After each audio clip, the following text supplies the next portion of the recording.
నమస్కారం. వనవానికి స్వాగతం. ఈరోజు వార్తలలోని ముఖ్యాంశాలు. అల్లూరి సీతారామరాజు జిల్లా Rampachodavaram sub division Maredumilli circle Gurthedu police station పరిధిలో డిఎస్పి జి సాయి ప్రశాంత్ ఆదేశాల మేరకు గుర్తేడు ఎస్ఐ కె పార్థసారథి మరియు సిహెచ్ గోపాలకృష్ణ, మారేడుమిల్లి సిఐ ఆధ్వర్యంలో రాబడిన సమాచారం ప్రకారం ఎడ్లకొండ రోడ్ నందు రైడ్ చేసి గంజాయి రవాణా చేయుచున్న ఇద్దరు మహిళలు, ఒక యువకుడిని అదుపులోకి తీసుకొని వారి వద్ద నుండి ఇండికా విస్టా కారు, 7,50,000 విలువ గల 150 కేజీల గంజాయి ప్యాకెట్స్ను, 10,000 రూపాయల నగదును, 2 సెల్ ఫోన్స్ను స్వాధీనం చేసుకోవడం జరిగిందని డిఎస్పి సాయి ప్రశాంత్ తెలిపారు. అరెస్టు కాబడిన వారి పేర్లు శోభరత్నన్, జాహీద్, షర్మిల. నార్త్ వెస్ట్ ఢిల్లీకి చెందిన ఈ ముగ్గురు గంజాయిని తరలిస్తుండగా అదుపులోకి తీసుకున్నట్లు తెలిపారు. పై ముద్దాయిలు ఎవరికీ అనుమానం రాకుండా 1 సంవత్సరం నుండి 2 సంవత్సరములు గల చిన్నపిల్లలను వారితో పెట్టుకొని గంజాయి రవాణా చేస్తున్నారు. ముద్దాయిలందరినీ రిమాండ్ రిపోర్టుతో రంపచోడవరం ఫస్ట్ క్లాస్ మెజిస్ట్రేట్ వారి కోర్టు నందు హాజరుపరుచున్నట్లు తెలిపారు. ఎవరైనా గంజాయి రవాణాకు పాల్పడితే కఠిన చర్యలు చేపడతామని డిఎస్పి సాయి ప్రశాంత్ హెచ్చరించారు. Rampachodavaram sub division Maredumilli circle Gurthedu police station పరిధిలో మన పోలీస్ ఒక గాంజాని తీసుకెళ్ళి ఒక కార్ని సీజ్ చేయడం జరిగింది. సో ఆ కార్లో సుమారుగా 150 కేజీల వరకు గాంజా ఉన్నట్లు మనం గుర్తించాం. అయితే మనకు వచ్చిన విశ్వసనీయ సమాచారం ప్రకారం ఈరోజు మనం వెళ్ళి అక్కడ సరిగ్గా వెహికల్ చెకింగ్ చేస్తూ గుర్తేడు ఎస్ఐ గారు, సిఐ గారు వీళ్ళందరూ కూడా వెహికల్ చెకింగ్ చేస్తున్న తరుణంలో మనకు ఒక టాటా ఇండికా కార్లో ఇక్కడ కనిపిస్తున్న ఈ ముగ్గురు ముద్దాయిలు ఎవరైతే ఉన్నారో ఈ ముగ్గురు ముద్దాయిలు గాంజాని తీసుకురావడం జరిగింది.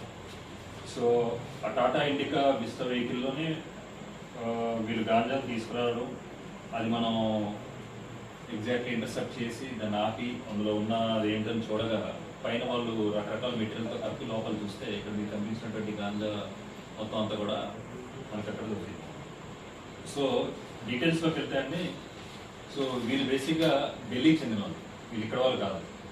సో ఢిల్లీకి చెందిన వాళ్ళు వీళ్ళు ఏంటంటే ఢిల్లీ నుంచి ఇక్కడికి వచ్చి ఇక్కడున్న కొంతమంది వ్యక్తులతో వీళ్ళు లింక్ చేసుకొని ఇక్కడ తక్కువ ప్రైస్కి గాంజా అనుకొని ఢిల్లీ లాంటి మార్కెట్లో ఎక్కువ కాస్ట్కి అమ్మి దాంతో వ్యాపారం చేయడానికి వీళ్ళు ఢిల్లీ నుంచి ఇక్కడికి వచ్చారు. సో ఇందులో మనకి 2 లేడీస్ ఉన్నారు, ఒక జెంట్ ఉన్నారు. సో ఇందులో ఇంట్రెస్టింగ్ విషయం ఏంటంటే వీళ్ళు మాత్రమే రాకుండా వీళ్ళతో ఒక చిన్నపిల్లలు ఉంటారు కదా, ఇంత ఒక చంటి పిల్లలు కూడా తీసుకోవడం జరిగింది. 3 చంటి పిల్లలు ఇక్కడ కనిపిస్తున్న మన 2 లేడీస్ ఉన్నారు కదా, ఆ 2 లేడీస్ తరగతి పిల్లలే 3 చంటి పిల్లలు. ఒక బాబుకి 1 సంవత్సరం ఉంటుంది, ఇంకో బాబుకి ఇంకొక సంవత్సరం ఏజ్లో ఉన్న వాళ్ళు ఇద్దరు, సుమారు 4 సంవత్సరాల ఏజ్లో ఉన్న బాబు, 3 బాబులు పట్టుకొని రావడం జరిగింది. ఇలా ఎందుకు వీళ్ళు వచ్చారంటే ఒక లేడీస్ చిన్నపిల్లలు వెళ్ళే కార్ని మనం యూజువల్గా సస్పిషన్ చేయము. అంటే మనం యూజువల్గా దాంట్లో ఏముండదులే, లేకపోతే ఆ కార్లో ఫ్యామిలీ వెళ్తున్నారులే అనే ఉద్దేశంతో మనకి ఎటువంటి అనుమానం రాదు. అట్లాంటి అనుమానం కలగకుండా ఉండడం కోసం ఈ లేడీస్ తరగ హస్బెండ్ ఎవరైతే ఉన్నారో, ఇందులో ఒక లేడీ ఎవరైతే ఉన్నారో శోభరత్నన్, వాళ్ళ హస్బెండ్ ఎవరైతే ఉన్నారో ఆయన ఢిల్లీ నుండి అక్కడి నుంచి వీళ్ళకి ఇక్కడికి పంపించడం జరిగింది. సో వీళ్ళు ఢిల్లీ నుంచి ట్రైన్ టికెట్ చేసుకొని వీళ్ళు ఖమ్మం వరకు వచ్చి ఖమ్మంలో దిగి అక్కడి నుంచి భద్రాచలం వెళ్తే ఇక్కడ ఒడిశాకు చెందిన ఒక వ్యక్తి వీళ్ళు భద్రాచలంలో పికప్ చేసుకొని వీళ్ళు తీసుకుని వెళ్ళి వీళ్ళకి గాంజా ఇచ్చి, అదే వ్యక్తి వీళ్ళకి గాంజా ఇవ్వడంతో పాటు గాంజా వెహికల్ ఇవ్వడంతో పాటు ఆ గాంజాని వీళ్ళు తీసుకువెళ్తుంటే ముందు పైలట్ చేసుకుంటూ వెళ్తూ ఉంటారు. పైలట్ చేసుకుంటూ వెళ్ళాలంటే ముందు ఇంకెవరైనా పోలీసు వాళ్ళు ఎవరైనా ఉన్నారా, లేకపోతే ఎవరైనా ఆపుతారేమో అని ఉద్దేశంతో ముందు వెళ్తూ ఉంటారు. వీళ్ళు వెనకాతల వెహికల్లో వస్తూ ఉంటారు. సో ఎవరైనా పోలీసు వాళ్ళు ఎక్కడైనా ఉంటే వాళ్ళకి ఇన్ఫర్మేషన్ ఇస్తే ఆ కార్ని అక్కడ ఆపేయడం లేదా వెనక్కి వెళ్ళిపోవడం చేయడం కోసం వీళ్ళు చేసేది కనుక ఇది వీళ్ళ ద్వారా యూజువల్ మోడల్స్ ఆపరేటింగ్ ఉంటుంది. సో ఇక్కడ మనకి కనిపించే 3 వ్యక్తులు ఇట్లా కార్లో వెళ్తూ 3 చిన్నపిల్లలతో పాటు కార్లో వెళ్తుంటే ఈ పైలట్ వెహికల్ దాటేసిన తర్వాత మనం వీళ్ళు ఆపడం జరిగింది. పైలట్ వెహికల్ మనం ఆపలేకపోయి పైలట్ వెహికల్ తర్వాత వీళ్ళు పట్టుకోవడం జరిగింది. సో ఎవరైతే వీళ్ళు గాంజా సప్లై చేస్తున్నారో వాళ్ళు మనం బ్యాక్వర్డ్ లింకేజ్ అంటాం. ఎవరైతే వీళ్ళు తర్వాత కొనబోతున్నారు అంటే ఇప్పుడు మనకి ఇక్కడ దొరికిన ఒక మహిళతో ఒక హస్బెండ్ పేరు శోభరత్నన్, వాళ్ళ హస్బెండ్ ఎవరైతే ఉన్నారో వాళ్ళు ఢిల్లీలో ఉన్న వాళ్ళని మనం ఎక్యూజ్గా చూపించాము. సో వాళ్ళ పేర్లు మనం ఇప్పుడు ప్రస్తుతానికి మనం బయట పెట్టలేము, కానీ ఎందుకంటే కేసు ఇన్వెస్టిగేషన్ ఉంది కాబట్టి బయట పెట్టాం. కానీ ఖచ్చితంగా వాళ్ళు కూడా పట్టుకోవడం జరుగుతుంది. సో మనందరికీ తెలిసిన విషయమే, గాంజా నిర్మూలన అన్నది ఇప్పుడు మనం చాలా పకడ్బందీగా చాలా సిన్సియర్గా చేస్తున్న పని. సో అందులో భాగంగానే రాష్ట్రంలో నలుమూలల మనం గాంజా చాలా చోట్ల దొరుకుతూ ఉంది. దీన్ని మనం అరికట్టడానికి ప్రస్తుత గవర్నమెంట్ మనకి ఒక ఈగిల్ టీమ్, ఈగిల్ అనే ఒక వ్యవస్థను కూడా ఏర్పాటు చేశారు. సో వాళ్ళతో పాటు మన పోలీస్ వ్యవస్థ కూడా ముమ్మరంగా తనిఖీలు చేయడం, లేకపోతే ఏ ఇన్ఫర్మేషన్ వచ్చినా సరే దాని మీద రైడ్లు చేసి ఈ రకంగా పట్టుకోవడం జరుగుతుంది. సో రాష్ట్రంలో గాంజాయి రహిత రాష్ట్రంగా ఆర్ ఈ మాదక ద్రవ్యాలు ఏవైతే ఉన్నాయో, అంటే ఏవైతే నార్కోటిక్ అండ్ సైకోట్రోపిక్ సబ్స్టెన్సెస్ ఏవైతే ఉన్నాయో అవి లేకుండా ఈ రాష్ట్రం ఉండాలి అనే సదుద్దేశంతో ఈ ఈగిల్ టీమ్ ఏర్పాటు చేయడం అవ్వచ్చు, లేకపోతే పోలీసు వారికి ఇంకొంత ముమ్మరంగా తనిఖీలు చేసి గాంజాను పట్టుకోవడం అంతా జరుగుతుంది. సో అందులో భాగంగా ఈ గాంజాను పట్టుకోవడం ఇక్కడ మీరు చూసినట్లయితే వీళ్ళందరూ కూడా ఈ గాంజా ప్యాకెట్ సుమారు 4 నుంచి 5 కేజీల మధ్యలో ఉంటుంది ఒక్క ప్యాకెట్. సో ఆ ప్యాకెట్లో చాలా క్లియర్గా ప్రెస్ చేసి వాళ్ళ ప్రెసింగ్ మిషన్స్ కూడా ఉంటాయి. గాంజాను ప్రెస్ చేసి బట్టలు పెడతారు, ఎందుకంటే గాంజా పెద్ద మొత్తంలో కనిపించకుండా చాలా చిన్న మొత్తం నుండి పట్టుకోవడానికి ఈజీగా ఉంటుంది కాబట్టి ప్రెస్ చేసి పట్టుకెళ్తారు. సో ఇక్కడ ఉన్న మనకి ఈ బాక్సెస్ అన్నింటిలోనే ఉండదు గాంజాని. సో మనకి సుమారు ఒక 150 కేజీలు గాంజా, 10,000 రూపాయలు క్యాష్, 2 మొబైల్ ఫోన్స్, ఒక white colour Tata indica Vista car మనం సీజ్ చేసాం. So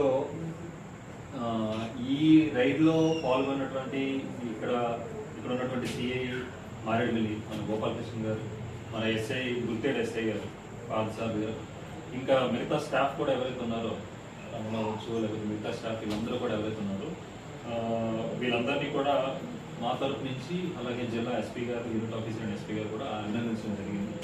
so on the behalf of the directions, అంటే ఈ రేంజ్ డిఐజీ గారు, విశాఖపట్నం రేంజ్ డిఐజీ గారి డైరెక్షన్స్, ఎస్పీ గారి ఆధ్వర్యంలో మేము ఏవైతే ఈ గాంజా నిర్మూలనకి ఆన్ గ్రౌండ్ మేము ఏవైతే పనిచేస్తున్నామో ఇంకా ముమ్మరంగా పనిచేయడం జరుగుతుంది. ఇంకా పెద్ద మొత్తంలో ఎటువంటి గాంజా అయినా సరే ఈ మారేడుమిల్లి రూట్లో అవ్వచ్చు, గుర్తేడు రూట్లో అవ్వచ్చు, రంపచోడవరం రూట్లో ఎక్కడ వెళ్ళినా సరే ఖచ్చితంగా పట్టుకుంటాం. అంటే ప్రజలకు కూడా ఏమైనా ఇన్ఫర్మేషన్ వస్తే మాకు ఖచ్చితంగా ఇవ్వండి. మా తరపు పబ్లిక్ నెంబర్స్ అందరి దగ్గర ఉంటాయి. సో మాకు ఖచ్చితంగా ఇన్ఫర్మేషన్ ఇవ్వండి, మేము ఖచ్చితంగా వాటిని పట్టుకుంటాం. రెండోది ఏంటంటే, మీరు ఈ ఇన్ఫర్మేషన్ ఉంటుందో గాంజా ఈ డిమాండ్ ఉన్న చోటే సప్లై ఉంటుంది. సో గాంజాకి చాలా చోట్ల డిమాండ్ వస్తూ ఉంది. ఒక చోట ఎక్కడో ఓన్లీ సిటీస్లో తీసుకునే వాళ్ళు ఇప్పుడు గాంజా నెమ్మదిగా సబర్బన్ ఏరియాస్లోకి, సబ్ రూరల్ ఏరియాస్లోకి, రూరల్ ఏరియాస్లో కూడా దాంతో ఒక కన్సంప్షన్, అంటే ఏంటంటే దాంతో ఒక గాంజాను తీసుకోవడం స్టార్ట్ చేస్తున్నారు. సో అది జరగకుండా ఉండాలంటే మీ పిల్లలపై ఒక నిఘా ఉంచి వాళ్ళ తాలూకా వ్యవహారశ ఎలా ఉంది, వాళ్ళకి మనం ఎన్ని డబ్బులు ఇస్తున్నాము, లేదా డబ్బులు వాళ్ళు ఏ రకంగా ఖర్చు చేస్తున్నారు, ఇట్లాంటి ఏమైనా చెడు అలవాట్లకు అలవాటు పడుతున్నారు అనేది మీరు ఒక పనిచేసి ఉంచితే మనం డిమాండ్ తగ్గించడం అవుతాం. సమాజంలో మనం దీన్ని నిర్మించాలంటే దీనికి సంబంధించి ఇన్ఫర్మేషన్ ఇవ్వడం ఎంత ముఖ్యమో, దాంతోపాటు మన పిల్లలు అవ్వచ్చు, లేదా మన తరగతి బ్రదర్స్ సిస్టర్స్ ఎవరైనా అవ్వచ్చు, దీని బారిన పడకుండా వాళ్ళని ఒక ఇంత ఉంచితే మనం డిమాండ్ తగ్గించే వాళ్ళని కూడా అవుతాం. అండ్ సొసైటీలో కూడా ఇలా యాంటీ సోషల్ ఎలిమెంట్స్ క్రియేట్ చేయని వాళ్ళు అవుతాం. ఎందుకంటే గాంజాకి అలవాటు పడిన వాళ్ళు చాలా మంది